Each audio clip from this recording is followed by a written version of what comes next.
सब network crime world को subscribe करें, बेल आइकन दबाएं और अपडेट पाएं।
श्रद्धांजलि।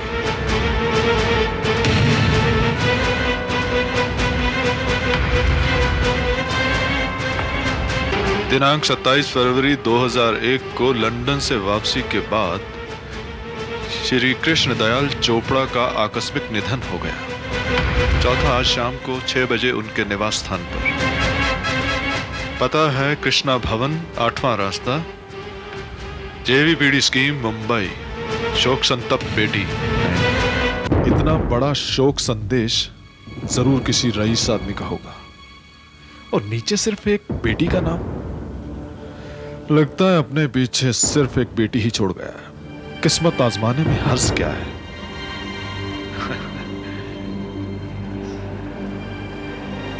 ड्राइवर, गाड़ी रोको। क्या हुआ साहब? गाड़ी वापस लो। हमें होटल ग्रैंड इंटरनेशनल नहीं, 8th रोड, जेबीपीडी जाना है। जी सर।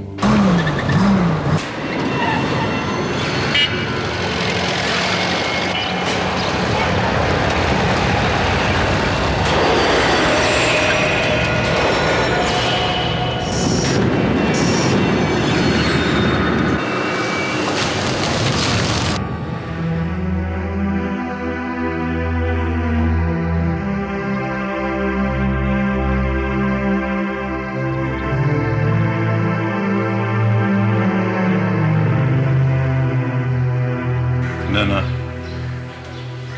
अब तक बहुत हिम्मत से काम लिया तुमने। बेटी होकर भी बेटे के सारे फर्ज निभाए तुमने। चोपड़ा साहब की आत्मा को जरूर शांति पहुंची होगी। इस हौसले को बरकरार रखना। आगे भी तुम्हें अकेले सब संभालना है।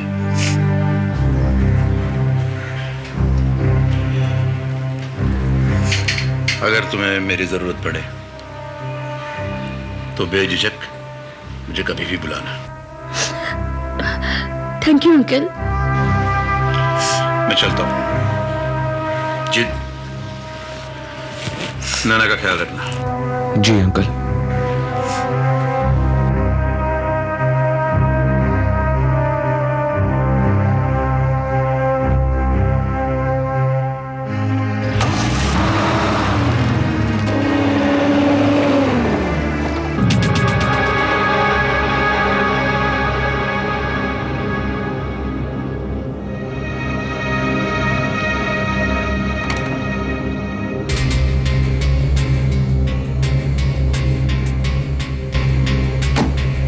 तेरे साथ हूं, जैसा भी होगा हम। नायना,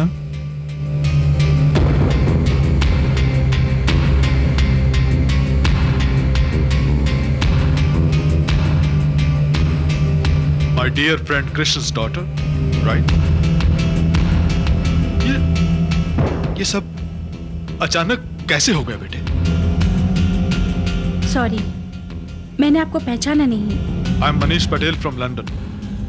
लंदन में लोग मुझे माइक कहकर बुलाते हैं। तुम भी मुझे माइक अंकल कह सकते हो। तुम्हारे फादर से मेरी दोस्ती लंदन में हुई थी बेटे, और कुछ ही मुलाकातों में, कुछ ही दिनों में हम इतने अच्छे दोस्त बन गए, इतने गहरे दोस्त बन गए कि ऐसे लगता था जैसे हम बरसों से दोस्त थे।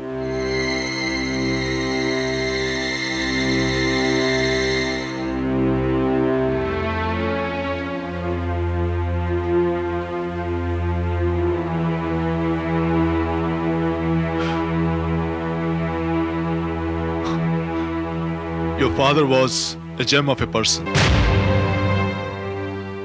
अभी कुछ ही दिन पहले तो उनसे मेरी आखिरी मुलाकात हुई थी लंदन एयरपोर्ट पर, जब वो इंडिया वापस आ रहे थे। He was fit and fine. जब मैंने पहली बार लंदन में खबर सुनी तो पहले तो मुझे विश्वास ही नहीं हुआ, but I couldn't stop myself. मैंने पहली फ्लाइट ली और बंबई पहुंच गया। I still can't believe that he's no more. सब कुछ इतना अचानक हो गया कि anyway, it's so nice of you कि आप इतनी दूर से यहाँ हमसे मिलने आए। लेकिन आपका लगेज कहाँ है? बेटे मेरा लगेज तो होटल में है। कमाल करते हैं आप, इतना बड़ा घर है और आप होटल में ठहरेंगे? नहीं बेटे, मैं तुम्हें तकलीफ नहीं देना चाहता था। प्लीज अंकल, आप मुझे शर्मिंदा मत कीजिए।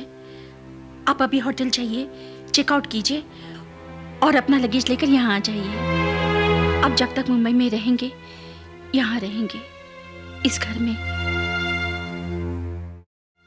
नैना, मैं चलता हूँ। इनसे introduction? Oh I am sorry, ये जीत है, जीत खन्ना, मेरे मंगेतर। Hello sir. Okay, nice meeting you. Okay Naina, take care. Bye.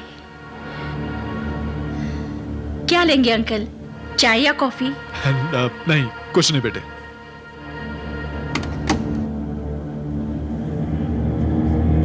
मैं सोच रहा हूँ होटल जाके पहले अपना लगेज ले आऊं। ठीक है।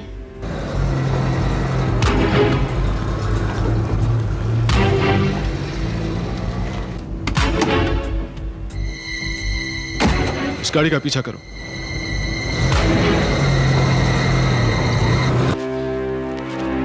आपके फादर की तमाम जायदाद की कीमत सब कुछ मिलाकर करीब 28 करोड़ 45 लाख रुपया है, इस बंगले को छोड़कर।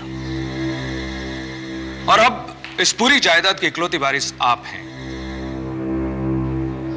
This makes you a very rich young lady. Naina ji, आपकी उम्र हालांकि बहुत कम है और इस उम्र में इन बातों के बारे में सोचा नहीं जा सकता। फिर भी मैं आपके पिताजी के वकील होने के नाते मैं चाहूंगा कि आप अपनी वसीयत लिखवा लें। वसीयत यानी विल? भगवान करे आपकी उम्र बहुत लंबी हो, आपके बच्चे हों, नाती पोते हों, फिर भी इतनी बड़ी जायदाद की मालकिन होने के नाते मैं चाहूंगा कि वसीयत जरूर बनवा लें। वसीयत तो कभी भी बदली जा सकती है। नैना बेटे, एडवोकेट शेट्टी बिल्कुल ठीक कह रहे हैं। इनकी बात अमल करने लायक है, but there is no hurry. इनकी बात पर अमल करने से पहले काफी सोचने विचारने की जरूरत है। That's right. इतने बड़े फैसले इतनी जल्दी नहीं करने चाहिए, और इतनी बड़ी जायदाद हर किसी के नाम नहीं की जा सकती। तुम तसल्ली से सोच समझकर अपना फैसला करो बेटे। फैसला करने से पहले मैं चाहे जितना सोच लूं अंकल, अपना सब कुछ किसी के नाम करने के लिए सिवाय जीत के मेरी जिंदगी में और है ही कौन? सिर्फ एक जीत ही तो है।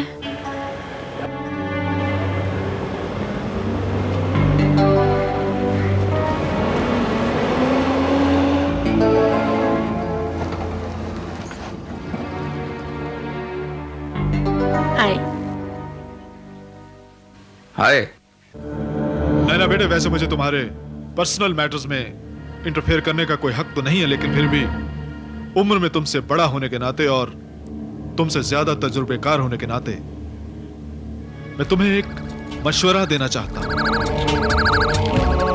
रुपए पैसे जमीन जायदाद के मामले में किसी पर भी आंख बंद करके कभी विश्वास नहीं करना, चाहे वो तुम्हारा अपना सगे वाला ही क्यों ना हो। क्योंकि कई बार इंसान जैसा ऊपर से नजर आता है वैसा अंदर से होता नहीं है। अंकल, आप किसके बारे में बात कर रहे हैं? मैं किसी एक पर्टिकुलर इंसान के बारे में बात नहीं कर रहा हूं, मैं तो जनरली बात कर रहा हूं। Mister Patel is right. Naina ji हो सकता है। हाय नैना।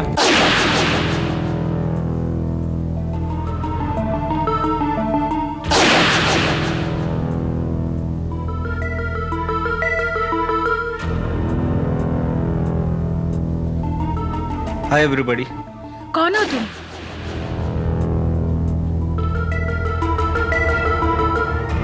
तुम अपने सगे भाई को भी भूल गई? मैं तरुण हूँ। तरुण? तरुण? नैना जी तुम्हारा भाई भी है? मिस्टर चोपड़ा ने अपने विल में उनका नाम कभी मेंशन नहीं किया। वो इसलिए क्योंकि 14 साल पहले डैडी ने गुस्से में आकर मुझे घर से निकाल दिया था।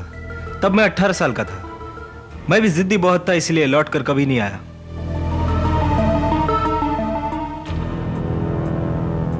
तब नैना 11 साल की थी। याद है ना तुम्हें? सब याद है मुझे। तुम्हें पता है पिताजी कितने परेशान हो गए थे? बीमार हो गए थे वो। उन्होंने पूरी दुनिया में तुम्हें ढूंढा। कहाँ चले गए थे तुम? तुम्हें कभी भी हमारी या इस घर की याद नहीं आई? और आज अचानक यहाँ क्यों आ गए तुम? क्योंकि अब डैडी नहीं रहे और मैं उनकी जायदाद में से अपना हिस्सा लेने आया हूँ। सॉरी यंग मैन, चोपड़ा साहब ने अपने विल में आपके नाम कुछ भी नहीं छोड़ा। आपकी तारीफ? एडवोकेट शेट्टी। ओह, तो लॉयर होने के नाते आप ये बात जानते होंगे कि डैडी ने भले ही अपने विल में मेरे लिए कुछ न छोड़ा हो, लेकिन प्रॉपर्टी के उस हिस्से पर तो मेरा हक कानूनन बनता है जो मेरे दादाजी की थी। इसीलिए जायदाद में से 25% मुझे दे दीजिए, वरना मैं अदालत में जाऊंगा और अपना हक कानूनन हासिल करूंगा। I am not bothered at all Naina, तुम सोच लो इस बारे में।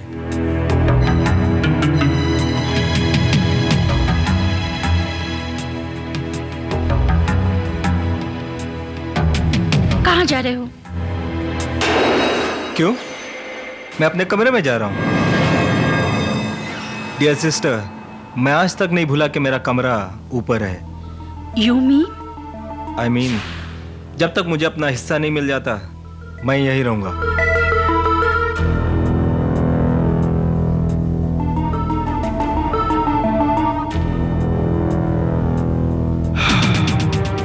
मिस्टर शेट्टी, मेरे ख्याल से अब हमें सारी बातों पर दोबारा गौर करना पड़ेगा। नैना बेटे, तुम चाहो तो मिस्टर शेट्टी को कल दोबारा बुला लें। ठीक है अंकल।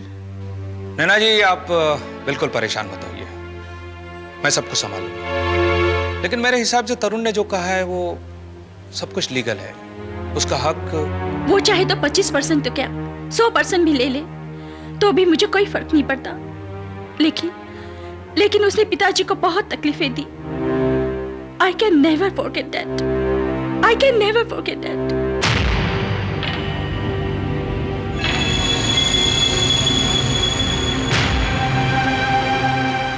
नैना बेटे, तुम अपने भाई तरुण को आखिरी बार आज से 14 साल पहले मिली थी, जब तुम सिर्फ 11 साल की थी, राइट? जी। तुम्हें उसकी शक्ल अच्छी तरह से याद है ना? हाँ याद है, लेकिन अब उसमें बहुत चेंज आ गया है। यानी तुम्हें अभी पूरा भरोसा नहीं है? यू आर नॉट श्योर कि ये तरुण तुम्हारा भाई है या नहीं? I don't know uncle. तुम्हारे पास इसकी कोई पुरानी तस्वीर है? नहीं, पिताजी ने गुस्से में आकर उसकी हर निशानी को मिटा दिया। तब तो नैना बेटे ये नहीं अंकल, मुझे पूरा विश्वास है कि ये तरुण ही है। ये इतना भी नहीं बदला कि इसे पहचानने में मेरी आंखें धोखा खा जाए। तब तो ठीक है, और ये जीत खन्ना के बारे में क्या ख्याल है तुम? मैं जीत को पिछले 2 सालों से जानती हूँ। वो मेरा मंगेतर है। I love him. वो भी मुझे बहुत प्यार करता है। एक जीत ही तो है जिस पर मैं पूरा भरोसा कर सकती हूँ। और ये भी तो हो सकता है कि वो सिर्फ तुम्हारी दौलत से प्यार करता हो। Impossible, impossible. इस वक्त जीत कहाँ होगा? इस वक्त का तो मुझे पता नहीं, लेकिन वो रोज शाम क्लब जाता है बैडमिंटन खेलने के लिए। मैं आज शाम को जीत से मिलना चाहता हूं। वो हर रोज क्लब में आता है, लेकिन आज अभी तक नहीं आया। अगर हर रोज आता है तो आज भी आएगा, जरूर आएगा। और मेरे दोस्त की ये गाड़ी आज तुम्हारी आंखें खोल देगी।